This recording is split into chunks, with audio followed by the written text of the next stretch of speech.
ప్యాకేజీని బట్టి కదా పిల్లల్ని ఇచ్చేది, డబ్బు ప్రవర్తన బట్టి కదా ప్యాకేజీ.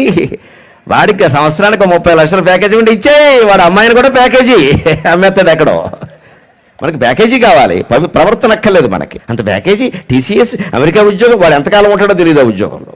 నిన్నగాక మొన్న ఇన్ఫోసిస్ నుంచి 10,000 మందిని పీకేశారు, కాగ్నిజెంట్ నుంచి 12,000 మందిని పీకేశారు. ఏమైంది నీ ప్యాకేజీ? ఇదే అని పిల్లనివ్వడానికి విధానం. ప్యాకేజీని చూసిస్తారా? మనిషి ఇల్లు కట్టడానికి ముందు నెట్రాడు పాతినప్పుడు నెట్రాడు మీద సమస్తమైన గృహ నిర్మాణమైన నెట్రాడు ఎలా నిలబడుతుందో కష్ట సుఖాలకు అలా తట్టుకుని నిలబడగలిగే మనిషికి మీరు పిల్లనివ్వండి అమ్మా, వాడు నిలబడతాడు, వాడు కాపురం చక్కగా చేస్తాడు. చప్పట్లు కొట్టాలని మనకి అనిపించదు, మనకి నచ్చదు ఇది.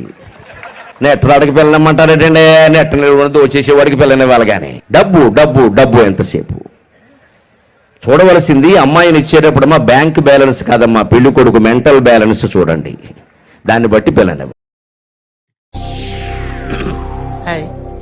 నా పెర్ఫార్మెన్స్ మీకు నచ్చినట్టయితే ప్లీజ్ ఓట్ ఫర్